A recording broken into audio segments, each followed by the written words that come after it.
Hello बच्चों। आज मैं आपको एक्सरसाइज 4.2 समझाऊंगी। ठीक है, आपके चैप्टर नंबर 4 की जो एक्सरसाइज है। देखिए, क्वेश्चन नंबर 1 है यहाँ पर, express the following rational numbers in their standard form. आपको क्या करना है, यहाँ पर कुछ रैशनल नंबर्स आपको दे रखे हैं और उसको स्टैंडर्ड फॉर्म में लिखना है। तो देखो, स्टैंडर्ड फॉर्म और लोएस्ट फॉर्म ये दोनों एक ही चीज़ होती है। मतलब जो ये रैशनल नंबर है, जब तक एक टेबल से आ रहे हैं आपको कट करते रहना है। ठीक है, जैसे कि आपको दिख रहा है यहाँ पर 35/14 है। तो 35 और 14 ये दोनों 7 की टेबल में आते हैं। 35 5 पे आता है और 14 2 पे आता है, तो 5/2 आपका आंसर आ जाएगा। अब 5 और 2 किसी टेबल में नहीं आते हैं, तो इसका मतलब यही आपकी स्टैंडर्ड फॉर्म है। ठीक है, उसी तरीके से 81/108 है। माइनस का है तो कोई बात नहीं, आप माइनस ऐसे ही छोड़ देना, माइनस को मत देखना, बस आपको नंबर्स को कट करना है। ठीक है, तो ये दोनों नंबर किसकी टेबल में, ये दोनों नंबर 9 की टेबल में आते हैं। 81 भी आता है और 108 भी आता है, तो आपको कट करके लिखना है। ठीक है, तो स्टैंडर्ड फॉर्म का मतलब क्या हुआ कि जो रैशनल नंबर आपको दे रखा है, न्यूमरेटर और डिनोमिनेटर जो है, वो जब तक एक टेबल से कट हो रहा है आपको उसको कट कर करके लिखना है। ठीक है ना। इसके लिए आपको डिविजिबिलिटी रूल्स आने चाहिए कि कौन सा नंबर कौन सी टेबल में आता है। ठीक है, चलिए क्वेश्चन नंबर 2 आपसे कह रहा है, check whether the following rational number are equivalent और नॉट। कह रहा है अब आप ये बताओ कि जो रैशनल नंबर्स आपको दे रखे हैं, जैसे आप देखो क्वेश्चन नंबर 1 में आपको दो पेयर दे रखे ना, दो पेयर। तो आपसे कह रहा है बताओ क्या ये दोनों रैशनल नंबर इक्वलेंट है। इक्वलेंट मतलब इक्वल है या नहीं है। तो आपको क्या करना है, इनको ना क्रॉस मल्टीप्लाई कर दो बस, जैसे हम कंपेयर करते हैं रैशनल नंबर्स को। तो 12 को 12 से मल्टीप्लाई कर दो और 54 को 54 से कर दो। ठीक है ना, क्रॉस मल्टीप्लाई करके अगर आंसर दोनों में सेम आया ऊपर तो इक्वलेंट है, नहीं तो नहीं है। ठीक है, एक बार चलिए आंसर देख लेते हैं हम अपना। देखो, जैसे मैंने यहाँ पर किया, 12 को 12 से किया तो 144 आया और 54 को 54 से किया तो 2916 आया। इसका मतलब ये दोनों इक्वल नहीं है, तो no they are not equivalent. ठीक है, तो आपको ये सारे पार्ट्स ऐसे ही करने हैं, बस क्रॉस मल्टीप्लाई करके देखना है। सेम क्वेश्चन नंबर 3 भी आपके पास यही है, लेकिन उसमें चेंज क्या है, यहाँ लिखा है check whether the following are equivalent rational number और नॉट। ब्रैकेट में use the property of cross multiplication. इसमें क्रॉस मल्टीप्लिकेशन की प्रॉपर्टी यूज करनी है। तो देखो, मैंने आपको क्वेश्चन नंबर 2 में भी क्रॉस मल्टीप्लिकेशन ही यूज करवाया। हम इसे एक तरीके से और कर सकते थे। हमें क्या करना था, 12 और 54 जब तक एक टेबल से आ रहे हैं कट करते रहो, इसकी स्टैंडर्ड फॉर्म निकाल दो और 54 और 12 की स्टैंडर्ड फॉर्म निकाल दो। उसके बाद आप इन्हें कंपेयर करो। तो वो ना करवा के मैंने दोनों ही क्वेश्चन में एक ही मेथड करवाया है। ठीक है, तो क्वेश्चन नंबर 3 भी सेम वही है। 8 को 24 से मल्टीप्लाई करना है और 45 को 15 से मल्टीप्लाई करना है। देख लेते हैं एक बारी, अगर दोनों इक्वल आए ठीक है तो आपका फिर इक्वलेंट है, नहीं तो नहीं है।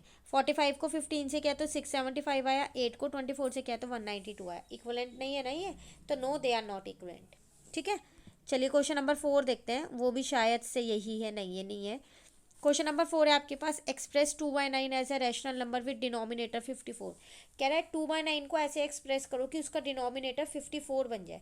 तो अभी इसका डिनोमिनेटर क्या है, तो देखो आप, अभी इसका डिनोमिनेटर 9 है, आपको ये 54 बनाना है। तो 9 की टेबल में 54 आता कब है, आता है या नहीं आता, बिल्कुल आता है। और कब आता है, 6 पे आता है। तो आप क्या करोगे, अगर आप 9 को 6 से मल्टीप्लाई कर दो तो 54 बन जाएगा। लेकिन आप खाली डिनोमिनेटर में मल्टीप्लाई नहीं कर सकते। जब भी आप कुछ चीज़ डिनोमिनेटर में मल्टीप्लाई करते हो ना, तो उसी के साथ साथ आपको न्यूमरेटर में भी करनी पड़ती है। ठीक है, तो इसको लिखेंगे कैसे, देखो मैंने दोनों में मल्टीप्लाई कर दिया 6 को, न्यूमिनेटर में भी और डिनोमिनेटर में भी, तो मेरा आंसर आ गया 12/54। और मुझे 54 ही तो चाहिए था नीचे, तो यहाँ पर मेरा आंसर आ गया। ठीक है ना। चलिए क्वेश्चन नंबर 6 देखते हैं। क्वेश्चन 5 मैंने आपको नहीं करवाया, कंपेयर ही करना है, इसमें क्रॉस मल्टीप्लिकेशन से करना है कंपेयर। ठीक है, तो ये क्वेश्चन आप खुद से करने वाले हो। क्वेश्चन नंबर 6 है आपके पास, arrange the following rational number in ascending order. अब आपको क्या करना है, रैशनल नंबर्स को असेंडिंग ऑर्डर में लगाना है। तो देखो, रैशनल नंबर्स को हम असेंडिंग ऑर्डर में तभी लगा सकते हैं जब उनके बेस सेम हो, मतलब उनके डिनोमिनेटर सेम हो। लेकिन यहाँ तो इनके डिनोमिनेटर सेम ही नहीं है। जैसे कि मैंने यहाँ सेकेंड पार्ट किया है, फर्स्ट आसान है, सारे प्लस वाले थे, तो मैंने सेकंड वाला कर दिया क्योंकि इसमें माइनस भी था। तो देखो आप, डिनोमिनेटर में यहाँ 15 है, यहाँ 10 है, यहाँ 20 है, यहाँ 30 है, तो ये तो सेम नहीं है। तो पहले हम पता है क्या करेंगे, फर्स्ट स्टेप है हमारे पास कि जो ये डिनोमिनेटर में माइनस है ना, इनको न्यूमरेटर में कर देंगे। कैसे, चलो सॉल्यूशन में देखते हैं।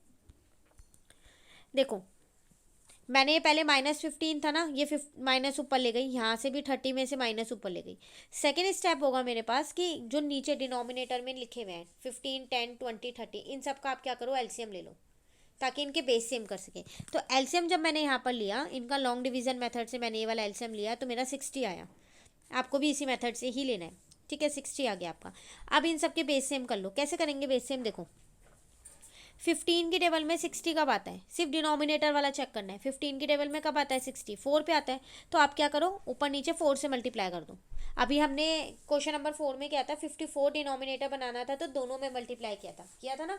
सेम वही चीज़ यहाँ पर है। अब आपको सबके नीचे जितने भी डिनोमिनेटर है उनको सबको 60 बनाना है। तो 10 की टेबल में 60 कब आता है, 6 पे आता है। तो इसका मतलब ऊपर नीचे आप क्या करोगे, 60 से इंटू कर दोगे। ठीक है, उसी तरीके से 20 की टेबल में कब आता है, 20 की टेबल में 3 पे आता है। तो ऊपर नीचे दोनों से 3 से मल्टीप्लाई करके लिख दिया, 3 3 जा 9, 23 जा 60। 30 की टेबल में 2 पे आता है, तो वो भी कर दिया। चलो मेरे बेस तो यहाँ पर सेम हो गए, लेकिन अब मैं इनको अरेंज कैसे करूँ। ये सारे नंबर मेरे पास माइनस में है और मुझे इन्हें असेंडिंग ऑर्डर लगाना है। असेंडिंग ऑर्डर मतलब छोटे से बड़ा। तो एक चीज़ होती है, जब भी कोई जब भी कोई नंबर नेगेटिव में होते हैं सारे, तो उसमें जो सबसे बड़ा नंबर होता है ना, वो सबसे छोटा नंबर होता है ना। नेगेटिव में उल्टा होता है, बड़े वाला छोटा होता है और छोटे वाला बड़ा होता है। तो देखो इसमें सबसे बड़ा कौन सा है, 44/60। इसका मतलब ये सबसे पहले लिखेंगे। उसके बाद है 42, उसके बाद है 14, उसके बाद है 9। तो मैंने तीनों लाइन से लिख दिए। लेकिन आपका क्वेश्चन ये नहीं था, आपका क्वेश्चन तो ये था ना, 11/-15 -7/10, ये वाले थे ना आपके क्वेश्चन।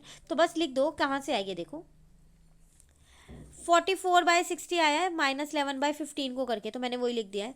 42/60 आया -7 को करके, वो लिख दिया। माइनस का 14/60 आया -7/30 करके। ठीक है, तीसरा। और जो यहाँ पर है ये था कौन सा है, 9/60।